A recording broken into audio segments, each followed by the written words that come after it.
Perkembangbiakan dengan spora. Perkembangbiakan tumbuhan juga dapat dilakukan dengan spora. Nah, apa itu spora adik-adik? Perhatikan gambar berikut ini. Pernahkah kalian menemukan bintik-bintik kuning atau merah pada daun di tumbuhan sekitar kita? Nah, inilah yang disebut dengan spora. Nah, spora ini akan kita cari tahu apa artinya dari percakapan yang dilakukan Lani dengan temannya. Yuk kita baca percakapannya bersama-sama antara Lani dan temannya. Edo bertanya, "Hai Lani, kamu sedang apa?" Lalu si Lani menjawab, "Hai Edo, aku sedang membantu ayah menyiram tanaman." "Banyak sekali jenis tanaman di sini. Pantas saja udaranya terasa sejuk," kata Edo. "Iya, aku dan ayah senang berkebun," itu jawab si Lani. "Itu tanaman apa, Lani?" tanya Edo. "Oh, itu namanya paku-pakuan. Sebenarnya aku tidak menanamnya. Ia tumbuh sendiri." "Bolehkah aku minta bijinya? Aku ingin mencoba menanamnya di pekarangan rumahku," tanya si Edo. "Silahkan, tetapi tanaman itu tidak punya biji. Tumbuhan itu menggunakan spora untuk berkembang biak," jelas Lani. "Spora?" tanya Edo heran. "Coba kamu perhatikan bagian belakang daunnya," kata si Lani. "Wah, ada banyak bintik-bintik hitam." Setelah Edo melihat di belakang daunnya. Nah, itu adalah kumpulan spora. Bentuk spora seperti biji, tetapi sangat halus. Jadi dapat diterbangkan angin dengan mudah. Angin menerbangkan spora itu sampai ke sini, lalu ia tumbuh di sini, jelas si Lani. "Wah, kamu hebat Lani. Kamu tahu banyak hal tentang tumbuhan," puji Edo. "Terima kasih. Itu karena aku mencintai tumbuhan.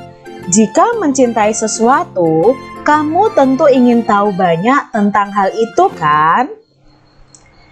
"Iya, kamu benar Lani," itu kata si Edo. Nah, dalam bacaan tadi kita jadi tahu bahwa tumbuhan ada yang berkembang biak dengan spora. Nah, spora ini tidak perlu kita tanam adik-adik.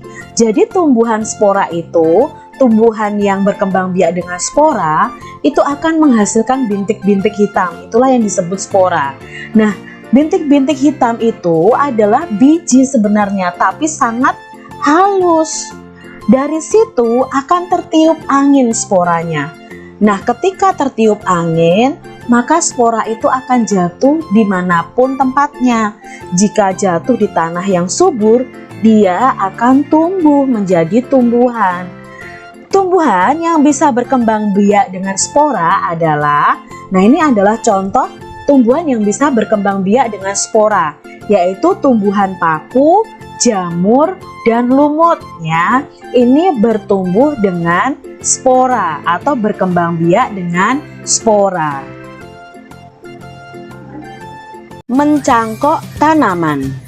Perkembangbiakan dapat melalui tunas dan umbi. Beberapa jenis tanaman juga dapat dikembangbiakan dengan perkembangbiakan buatan.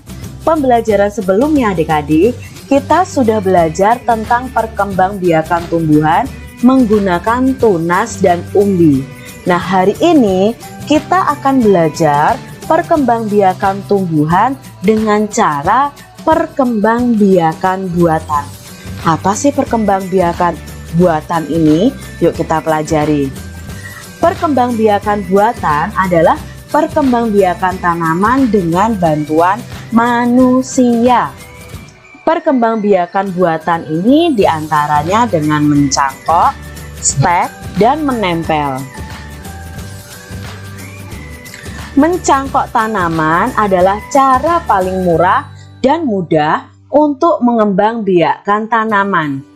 Keuntungan mencangkok ini adalah tanaman tumbuh lebih cepat dari biasanya. Mutu tanamannya biasanya lebih baik daripada tanaman induknya. Kekurangan tanaman hasil cangkokan adalah mudah roboh. Tanaman yang berasal dari perkembangbiakan dengan biji biasanya itu lebih kuat adik-adik. Akar tanaman hasil mencangkok lebih rapuh. Jadi memang mencangkok ini itu paling mudah dan paling cepat tumbuhnya. Tapi ada kelemahannya, yaitu akarnya rapuh dan mudah roboh. Berbeda kalau kita menanam tanaman dari biji yang tumbuh dengan sendirinya, itu akarnya akan lebih kuat. Lakukan langkah-langkah mencangkok. Nah, nanti adik-adik bisa mencangkok tanaman yang ada di rumah kalian ya. Tapi ingat, ini adalah tanaman yang berbiji. Seperti contohnya mangga ya. Mangga itu bisa kita cangkok. Nah, di sini kita sediakan dulu pohon apa yang mau kita cangkok. Cara mencangkok tanaman. Alat-alat dan bahan yang perlu disiapkan adalah pisau, sabut kelapa atau plastik, tali, dan sedikit tanah yang dicampur pupuk kandang. Langkah-langkah untuk melakukan pencangkokan sebagai berikut. Pilih cabang atau dahan pohon dengan ukuran sedang. Misalnya Kak Citra mau mencangkok mangga, mana lagi dengan mangga arum manis ya. Nah, Kak Citra pilih dahan di pohon, misalnya pohon mangga mana lagi. Nah, Kak Citra pilih, lalu kupas dahannya. Nah, seperti gambar yang A ini. Kupas dahannya, kupas kulit dahannya hingga bersih dari kulit dan lendir-lendir. Kira-kira panjangnya itu 5-9 cm. Setelah itu, setelah dikupas dengan bersih dan dibersihkan lendir-lendirnya, lalu kita tutup yang kita kupas tadi dengan tanah subur yang sudah dicampur pupuk kandang. Kemudian bungkus tanah dengan sabut kelapa atau plastik, lalu diikat dengan tali pada ujung-ujungnya ini adik-adik. Jadi yang kita kupas tadi sudah tertutup tanah yang bercampur dengan pupuk kandang. Siram cangkokan setiap pagi dan sore. Biasanya akar akan tumbuh pada waktu sekitar 1-2 bulan.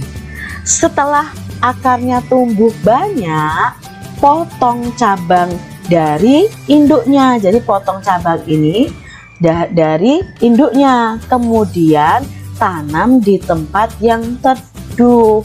Itu tadi cara mencangkok tanaman. Jawablah pertanyaan berikut sesuai dengan teks bacaan tadi. Yang pertama, sebutkan contoh perkembangbiakan buatan. Nah, contohnya adalah apa adik-adik contohnya tadi? Ya, contohnya mencangkok, stek, dan menempel. Soal nomor 2, sebutkan salah satu kelebihan mencangkok tanaman. Ya, kelebihannya tanaman tumbuh lebih cepat dari biasanya. Mutu tanaman biasanya lebih baik daripada tanaman induknya. Soal nomor 3, tanaman manakah yang lebih kuat jika ditanam dengan biji atau dengan dicangkok?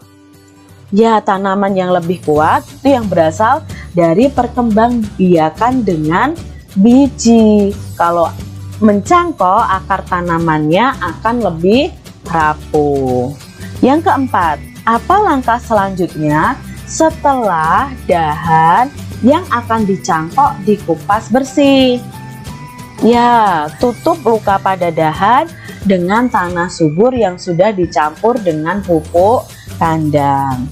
Berapa lama waktu yang dibutuhkan sebelum tanaman cangkok dipisahkan dari induknya? Nah, berapa lama tadi supaya tumbuh akarnya dulu?